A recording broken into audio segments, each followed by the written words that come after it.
Kemiskinan. Ini kan salah satu tantangan terbesar umat manusia ya. Nah, kali ini kita akan coba bedah bareng sebuah kerangka kerja yang komprehensif banget untuk mengatasinya berdasarkan sebuah makalah akademis yang mendalam. Oke, yuk kita langsung masuk aja. Lihat angka ini, 9,5%. Ini bukan cuma statistik loh. Menurut Asian Development Bank, seginilah persentase penduduk Indonesia yang hidup di bawah garis kemiskinan nasional pada tahun 2022. Angka ini bikin masalahnya jadi, ya, nyata banget, dekat banget sama kita, dan mendesak untuk segera diatasi. Kutipan dari sumber kita ini benar-benar jadi bingkai utama dari seluruh pembahasan kita. Dari perspektif ini, kemiskinan itu bukan sekedar soal kurang sumber daya, tapi ini adalah sebuah kegagalan moral dan sosial yang butuh solusi sistemik. Nah, inilah titik berangkat kita. Oke, sekarang sebelum kita ngomongin solusinya, kita harus paham dulu kenapa kemiskinan dianggap sebagai isu yang krusial banget dalam kerangka ini. Yuk kita lihat fondasi filosofisnya. Nah, ini dia nih konsep kuncinya, maqasid syariah. Ini tuh kayak landasan dari keseluruhan pendekatannya. Konsep ini yang memberikan perintah moral dan hukum untuk memberantas kemiskinan. Kenapa? Karena kemiskinan secara langsung dianggap mengancam perlindungan kehidupan dan harta benda, 2 dari 5 pilar utamanya. Sumber yang kita kaji ini ternyata membuat perbedaan yang sangat jelas antara tingkat-tingkat kemiskinan. Ada yang namanya fakir, ini untuk kemiskinan yang ekstrim, dan ada miskin untuk kemiskinan umum. Pembedaan ini penting banget, karena nanti akan menentukan jenis bantuan apa yang paling tepat dibutuhkan, jadi nggak bisa satu solusi untuk semua.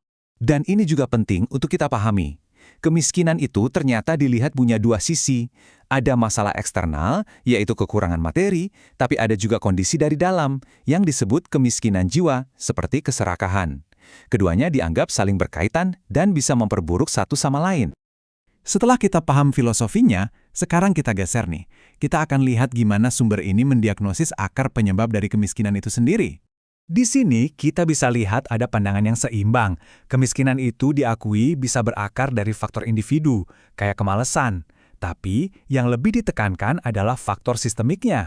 Korupsi dan ketidakadilan sosial dianggap sebagai pendorong utama. Jadi poin pentingnya adalah ini masalah yang kompleks.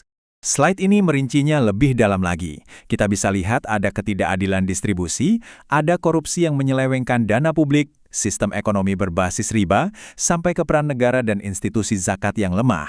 Ini menunjukkan kalau diagnosis masalahnya itu, wah, berlapis-lapis. Oke, kita udah bahas masalahnya ya. Sekarang yuk kita beralih dari masalah ke solusi. Kita mulai dengan kerangka kerja ekonomi tingkat tinggi yang diusulkan dalam sumber ini. Nah, cetak biru ini dirancang untuk langsung menyerang akar masalah sistemik yang tadi kita lihat. Coba perhatikan prinsip-prinsip utamanya. Melarang riba, mewajibkan distribusi kekayaan yang adil, dan mendorong investasi etis. Intinya, sistem ini dari awal memang dibangun untuk mencegah kemiskinan. Inti dari semuanya adalah ini. Mencegah konsentrasi kekayaan yang ekstrim. Sistem ini dirancang untuk memastikan kalau manfaat ekonomi itu bisa dirasakan oleh semua lapisan masyarakat, bukan cuma dinikmati oleh segelintir orang di puncak. Dari cetak biru yang tadi sifatnya masih umum, sekarang mari kita lihat pilar-pilar konkret dan praktis yang menjadi fondasi dari pendekatan ekonomi ini. Ini dia nih instrumen-instrumen praktisnya. Ada zakat, ada wakaf, pemberdayaan UMKM atau usaha mikro, kecil, dan menengah, pendidikan, sampai anjuran buat punya gaya hidup sederhana. Nah, sekarang mari kita bedah beberapa yang paling penting. Pertama, zakat. Penting banget untuk dipahami kalau ini bukan sekedar sumbangan sukarela ya. Zakat itu adalah sebuah kewajiban, sebuah sistem yang terstruktur untuk meredistribusi kekayaan yang dirancang khusus untuk memastikan adanya keadilan sosial. Dan slide ini dengan sangat jelas mengilustrasikan gimana zakat seharusnya bekerja. Lihat prosesnya. Ini bukan sekedar ngasih bantuan jangka pendek, tapi tujuannya adalah pemberdayaan jangka panjang. Dana zakat dipakai untuk modal usaha atau pelatihan. Nah, pergeseran dari sekedar amal menjadi pemberdayaan inilah kuncinya. Tujuannya adalah memutus siklus kemiskinan, bukan cuma menambalnya sementara. Berikutnya adalah wakaf. Coba bayangkan, ini bukan cuma donasi aset biasa. Konsep wakaf produktif ini sangat kuat.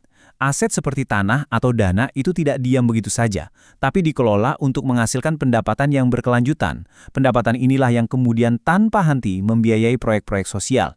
Ini seperti menciptakan sebuah mesin kesejahteraan yang bisa berjalan selamanya. Tentu saja, kewirausahaan juga jadi kunci. Pemberdayaan UMKM dianggap sangat penting untuk menciptakan lapangan kerja dan menumbuhkan kemandirian ekonomi dari tingkat paling bawah, dari akar rumput. Ini adalah strategi pemberdayaan dari bawah ke atas. Dan lihat deh gimana ini semua terhubung kembali. Peningkatan pendidikan itu tidak hanya dilihat sebagai solusi praktis, tapi juga sebagai cara untuk memenuhi tujuan filosofis yang kita bahas di awal, yaitu makosid syariah, untuk menjaga akal. Semuanya ternyata saling terkait. Nah, sebagai penutup, mari kita perluas cakupannya. Solusi ini butuh upaya kerjasama dari berbagai pihak. Ini adalah sebuah tanggung jawab bersama. Makalah ini juga merekomendasikan strategi-strategi lain untuk pendekatan yang holistik, mulai dari kerjasama internasional, pemberdayaan ekonomi perempuan, yang ini krusial banget, penggunaan teknologi, hingga pentingnya partisipasi dan pendampingan dari masyarakat. Saya rasa kutipan ini merangkum pesan utamanya dengan sangat kuat. Kemiskinan itu bukanlah sesuatu yang harus diterima begitu saja, melainkan sebuah masalah yang harus dipecahkan melalui tindakan kolektif kita sebagai manusia. Ini adalah sebuah tantangan, bukan takdir. Paparan kita berakhir di sini dengan sebuah pertanyaan untuk kita renungkan. Kemiskinan adalah masalah kita bersama. Jadi, bagaimana kerangka kerja yang berbeda, seperti yang sudah kita bahas hari ini, bisa memberikan kita semua inspirasi baru untuk menemukan solusi yang lebih baik lagi ke depannya?